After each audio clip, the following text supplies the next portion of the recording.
वस्सलाम अला मल्ला नबी अम्मा बाद। नाज़रीन किराम,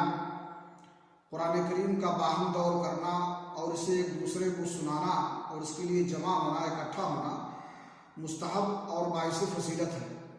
सही मुस्लिम शरीफ की हदीस है,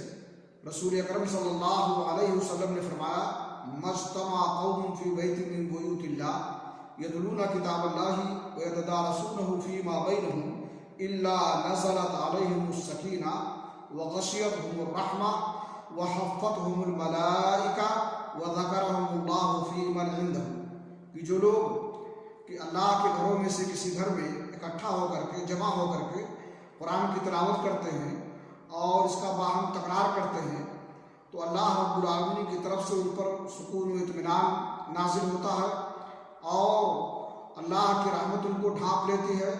और अल्लाह के फरिश्ते उनको घेर लेते हैं और अल्लाह रब्बुल आलमीन उस बंदे का तज़किरा, उन लोगों का तज़किरा करता है उन लोगों में जो उसके पास होते हैं, यानी फरिश्तों की मजलिस में अल्लाह रब्बुल आलमीन उनका जिक्र करता है। इसलिए कि ये काम जो है मुस्तहसन और बेहतर है, इसलिए अल्लाह रब्बुल आलमीन की तरफ से ये रहमतें नाज़िल होती हैं। अल्लाह रब्बुल आलमीन